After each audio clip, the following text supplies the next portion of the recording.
అందరికీ నమస్కారం. నా పేరు విజయ. మనం రాజమండ్రి దానవేపేటలో ఉన్న లలిత ఎండోకేర్ అండ్ స్కిన్ కేర్ హాస్పిటల్ దగ్గర ఉన్నాం.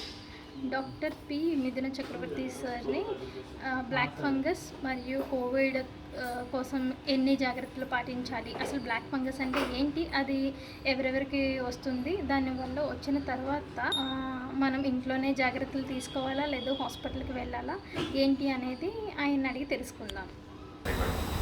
నమస్తే అండి. నా పేరు డాక్టర్ మిథున్ చక్రవర్తి. నేను ఎండి డిఎం ఎండోక్రైనాలజీ చేశాను. నేను ఈరోజు కోవిడ్-19 గురించి అండ్ దానివల్ల వచ్చే బ్లాక్ ఫంగస్ రిస్క్ గురించి మాట్లాడతాను. కోవిడ్-19 అందరికీ తెలిసిందే. అది కొత్త జబ్బు ఏం కాదు. అది ఎలా ప్రజెంట్ అవుతుంది, దానివల్ల వచ్చే క్లినికల్ సిమ్టమ్స్ ఏంటి, సైన్స్ ఏంటి, మనం ఎంత తొందరగా డయాగ్నోస్ చేసుకుంటే అంత మంచిది. బట్ ఎన్ని వచ్చినా కూడా కొన్ని మారవండి. లైక్ మాస్క్స్ వాడటం కానీ, సోషల్ డిస్టెన్సింగ్ కానీ, ఏమీ అవసరం లేకుండా కూడా బయటికి అది వెళ్ళకూడదు. డెఫినెట్గా అందరూ తీసుకోవాల్సింది ఏంటంటే వ్యాక్సినేషన్ ఈజ్ వెరీ ఇంపార్టెంట్. చాలామంది సార్ మాకు షుగర్ ఉంది, మాకు బీపీ ఉంది, మేము వ్యాక్సినేషన్ తీసుకోవచ్చా లేదా? లేదండి, అన్నీ ఉన్నా కూడా డెఫినెట్గా వ్యాక్సిన్ తీసుకోవాలి. అందరూ వ్యాక్సిన్ తీసుకుంటేనే ఈ జబ్బుని మనం కంట్రోల్ చేయగలుగుతాం. చాలామందికి ఈ రోజుల్లో కోవిడ్-19 తగ్గటంతో పాటు వేరే కొత్త డిసీజ్ వస్తుంది, బ్లాక్ ఫంగస్ అని. దాన్ని మనం మ్యూకర్ మైకోసిస్ అంటాం. అసలు ఏంటది? మనం ఎప్పుడూ వినని జబ్బు ఇప్పుడే కొత్తగా ఎందుకు వస్తుంది?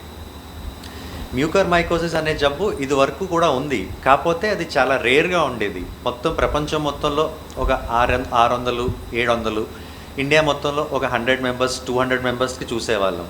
కానీ అలా కాదు. ఇది ఆల్మోస్ట్ ఇప్పుడు ఇండియాలోనే కాదు, ఒక్కొక్క స్టేట్లోనే మనం 50 to 100 కేసెస్ రికార్డ్ అవుతున్నాయి, ఇంకా ఎక్కువ కూడా అవుతున్నాయి. అసలు ఎందుకు వస్తుంది, దేనివల్ల వస్తుంది, అది నిజంగా వస్తే మనం ఏం చేయాలా అనే దాని గురించి నేను మాట్లాడతాను ఈరోజు.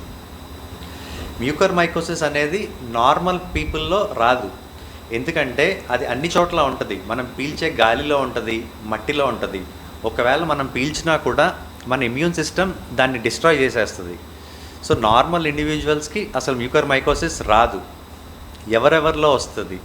పేషెంట్కి ఏదన్నా క్యాన్సర్ ఉన్నా, పేషెంట్కి ఏదన్నా స్టిరాయిడ్స్ ఎక్కువ వాడటం వల్ల, షుగర్స్ అన్కంట్రోల్డ్గా ఉన్నా, బాడీలో యాసిడ్ శాతం అంటే మెటబాలిక్ ఎసిడోసిస్ ఏమన్నా ఉన్నా, ఇవన్నీ ఉంటే మ్యూకర్ మైకోసిస్ వచ్చే రిస్క్ ఎక్కువ ఉంటుంది. అలాగే బాడీలో కూడా ఫ్రీ ఐరన్ ఎక్కువైనా కూడా మ్యూకర్ మైకోసిస్ రావచ్చు. ఇప్పుడు కోవిడ్ పేషెంట్స్లో ఏమవుతుంది? కోవిడ్లో వాడటానికి చాలా తక్కువ డ్రగ్స్ అప్రూవ్ అయినాయి. వాటిల్లో స్టిరాయిడ్స్ ఒకటి. బట్ స్టిరాయిడ్స్ డెఫినెట్గా కోవిడ్ పేషెంట్స్లో ప్రాణాలని కాపాడతాయి. ఎంతవరకు కాపాడతాయి అంటే ప్రతి కోవిడ్ పేషెంటు స్టిరాయిడ్స్ వాడకూడదు.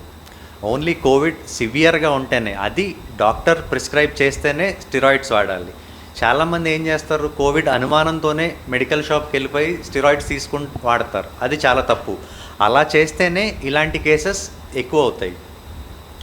అలాగే స్టిరాయిడ్స్ కూడా ఒక approved dose and type of steroids ఉంటుంది. ప్రతి స్టిరాయిడ్ ఎంత పడితే అంత డోస్ వాడకూడదు. ఓన్లీ 6 mg డెక్సామెథజోన్ ఆర్ ఈక్వివలెంట్ అంటే 30 mg methyl prednisolone 10 days maximum, అంతే. 10 days వాడాలి, ఆపేయాలి. దానికి టేపరింగ్ అవసరం లేదు, ఏమీ అవసరం లేదు. 10 days వాడటం వల్ల ఏంటంటే బాడీలో స్టిరాయిడ్ ప్రొడక్షన్ పెద్ద సప్రెస్ అవ్వదు, సో ఇబ్బంది ఉండదు. అలాగని మంత్స్ కొద్దీ స్టిరాయిడ్స్ వాడేస్తాం వల్ల వచ్చే ప్రాబ్లమే ఈ మ్యూకర్ మైకోసిస్. దాన్ని బ్లాక్ ఫంగస్ అని ఎందుకంటాం? ఈ ఫంగస్ అనేది ఆ బ్లడ్ వెజల్స్ని అటాక్ చేస్తుంది. బ్లడ్ వెజల్స్లో బ్లాక్ అవుతాం వల్ల మొత్తం టిష్యూకి వెళ్ళే బ్లడ్ అంతా ఆగిపోతుంది. దానివల్ల ఏమవుద్ది? టిష్యూ అంతా చచ్చిపోతుంది. సో మొత్తం ఆ టిష్యూ అంతా బ్లాక్ కలర్ అయిపోద్ది. దానివల్ల దీన్ని బ్లాక్ ఫంగస్ అంటాం. అంతేగాని fungus as such is not black. దానివల్ల చనిపోయే టిష్యూని మనకి ఆ ముక్కులో చూస్తే ఆ చనిపోయిన టిష్యూ అంతా మనకి బ్లాక్ కలర్లో ఉంటుంది. సో దానివల్ల బ్లాక్ ఫంగస్ అని చెప్తాం. ఇప్పుడు కోవిడ్ వచ్చింది ఒక పేషెంట్కి, రికవర్ అయిపోయారు, షుగర్ ఉంది, స్టిరాయిడ్స్ వాడారు. ఆ పేషెంట్స్లో మ్యూకర్ వచ్చిందనే అనుమానం ఎలా రావాలి అంటే, మ్యూకర్ వస్తే నార్మల్గా క్లినికల్ సిమ్టమ్స్ ఏ ఉంటాయి? నార్మల్ సైనసైటిస్ అంటే హెడేక్ లాగా ఉంటుంది, ముక్కు నుంచి డిశ్చార్జ్లా వస్తూ ఉంటుంది. ఒక్కొక్కసారి అది బ్లాక్ కలర్ డిశ్చార్జ్లా కూడా రావచ్చు. హెడ్ అండ్ తలంతా పట్టేసినట్టు ఉంటుంది. అలాగే వంగినప్పుడు కానీ తలనొప్పి ఉంటుంది. ఒకవేళ అది కంటిలోకి కూడా స్ప్రెడ్ అయితే కంటి వాపు కానీ, కళ్ళు మసకగా కానీ, కళ్ళు అలా బల్జ్ అయ్యి రెడ్ కలర్లో కూడా అయ్యే ఛాన్స్ ఉంటుంది. స్టిల్ ఆ బ్లాక్ థింగ్ ఒక్కొక్కసారి ఏంటంటే టిష్యూ బయటికి రావటం వల్ల ఆ బ్లాక్ కలర్ ఇషార్, ఆ బ్లాక్ మోల్ కూడా కనిపించే అవకాశం ఉంటుంది. యూజువల్గా బ్లాక్ థింగ్ కనిపించిందంటే అది కొంచెం ప్రోగ్రెస్ అయిన డిసీజ్ అని అర్థం. ఫస్ట్ టైం మ్యూకర్ అటాక్ చేసినప్పుడు మన టిష్యూస్ అన్నీ రెడ్ కలర్లో ఉంటాయండి, దెన్ వైలెట్ అవుతాయి. ఫైనల్లీ ఆఫ్టర్ టిష్యూస్ చనిపోతే then they become black colour. So ఇలాంటిది ఏ అనుమానం వచ్చినా మనం వెంటనే డాక్టర్ గారిని సంప్రదించాలి. ఏ డాక్టర్ గారిని అంటే ఫస్ట్ మీరు కోవిడ్ ట్రీట్ చేసిన డాక్టర్ గారిని కానీ, బట్ మ్యూకర్ అంటే యూజువల్గా ఈఎన్టీస్ దగ్గరికి వెళ్ళాలి. ఎందుకంటే వాళ్ళు ముక్కులోంచి ఎండోస్కోపీ చేసి ఆ టిష్యూని తీసి దాన్ని మైక్రోస్కోప్ కింద పరీక్షించాలి. అలా చేయకుండా మనకి కన్ఫర్మేటరీ డయాగ్నోసిస్ రాదు. అలా అని అందరూ ఈఎన్టీకి వెళ్ళకపోయినా కూడా నార్మల్ డాక్టర్స్ ఏం చేస్తారంటే సిటీ స్కాన్ కానీ MRI scan of orbits and paranasal sinus రాస్తారు. దానివల్ల ఏంటంటే ముక్కులో ఏదో ఫంగల్ ఇన్ఫెక్షన్ ఉన్నట్టు అనుమానం వస్తుంది. అది జస్ట్ ఫంగల్ ఇన్ఫెక్షన్ అని చెప్పగలుగుతాం కానీ మ్యూకర్ అని మనం ఖచ్చితంగా స్కాన్లో చెప్పలేం. మ్యూకర్ అనేది మనం కల్చర్ చేస్తేనే తెలుస్తుంది. బట్ మైక్రోస్కోపీ కింద ఏంటంటే దాన్ని ఒక పర్టికులర్ స్ట్రక్చర్ అని ఉంటుంది మ్యూకర్కి. ఎలా అంటే band like structure, branching patterns అయి ఉంటాయి. దాన్ని బట్టి మైక్రోబయాలజిస్ట్ చెప్తాడు ప్రాబబ్లీ మ్యూకర్ అని. బట్ క్లినికల్ సస్పిషన్ వచ్చిన వెంటనే మనం టైం వేస్ట్ చేయకూడదు. బికాస్ ఒక్కసారి మ్యూకర్ ఇన్ఫెక్ట్ అయిందంటే దాని స్ప్రెడ్ చాలా చాలా ఫాస్ట్గా ఉంటుంది. గుర్తుపెట్టుకోండి, ఈవెన్ 3-4 డేస్ కూడా స్కాన్లో చాలా స్ప్రెడ్ ఎక్కువ ఉంటుంది. అలాగని మనం సర్జరీ చేసిన తర్వాత కూడా డ్రగ్స్ ఇవ్వకపోతే మళ్ళీ సేమ్ అదే విధంగా స్ప్రెడ్ అయిపోయే ప్రమాదం కూడా ఉంది. ఇప్పుడు ప్రాబ్లం ఏమవుతుందంటే చాలామందికి సర్జరీ చేయించుకున్నా కూడా డ్రగ్స్ దొరకట్లేదు. ఎందుకంటే ఇదంత కామన్ డిసీజ్ కాదు కాబట్టి ఆ డ్రగ్స్ కూడా అంత కామన్గా దొరకవు. ఎక్కడో ఒకసారి ఒకరికి వచ్చే డిసీజ్ కోసం డ్రగ్ కంపెనీస్ అన్ని ప్రొడక్షన్ స్టార్ట్ చేయవు కదా. సో ఈ మధ్య గవర్నమెంట్ ఇంటర్వెన్షన్ తర్వాత డ్రగ్స్ కొంచెం ఈజీగా దొరుకుతున్నాయి. ఒక్కసారి మ్యూకర్ ఉందని తెలిస్తే ఫస్ట్ థింగ్ ఏంటంటే సర్జరీ చేసి మొత్తం ఆ చనిపోయిన డెడ్ టిష్యూనంతా తీసేయాలండి. అది యూజువల్గా ఈఎన్టీ సర్జన్స్ చేస్తారు. తీసేసిన తర్వాత అది స్ప్రెడ్ అవ్వకుండా ఉండటానికి మనం డ్రగ్స్ వాడాలి. అలాగని నార్మల్ సింపుల్ డ్రగ్స్ కాదు, మ్యూకర్కి వెరీ స్పెసిఫిక్ డ్రగ్స్ ఉన్నాయి. Only amphotericin B, isavuconazole and posaconazole. అందులో amphotericin B is the drug of choice. But amphotericin B కూడా అంత ఈజీగా దొరకదు. It's highly toxic drug. So normal simple antibiotics లాగా మనం ఇవ్వలేం దానివల్ల కిడ్నీ ప్రాబ్లం వచ్చే ఛాన్స్ కూడా ఉంది.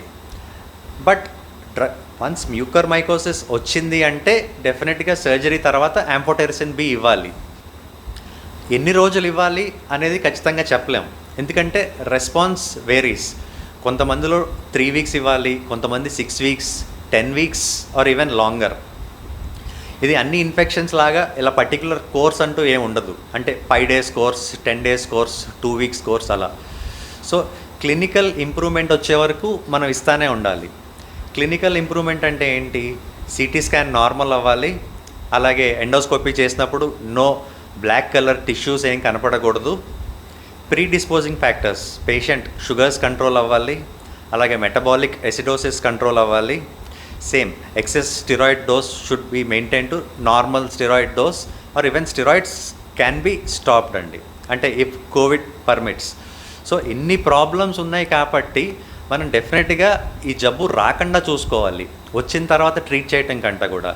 So prevention is better than cure. How do you prevent mucormycosis? Very few simple things అండి. Do not use steroids unless they are indicated to be used. So steroids అవసరం ఉంటే తప్ప వాడకండి. ఒకవేళ వాడినా కూడా డాక్టర్ ప్రిస్క్రిప్షన్తో డాక్టర్ గారు చెప్పిన dose ఎన్ని రోజులు వాడితే అన్ని రోజులు కరెక్ట్గా వాడి ఆపేయాలి. లేదు అది వాడుతున్నాం కదా, బాగుంది కదా అని అలా కంటిన్యూ చేసేస్తే ఇలాంటి బ్లాక్ ఫంగస్ రిస్క్లు వచ్చే ఛాన్స్ ఉంది. సెకండ్ థింగ్ ఏంటంటే షుగర్స్ కంట్రోల్ చేసుకోవాలి. ఎందుకంటే షుగర్ పేషెంట్స్లో కోవిడ్ చాలా సివియర్గా వచ్చే రిస్క్ ఉంది.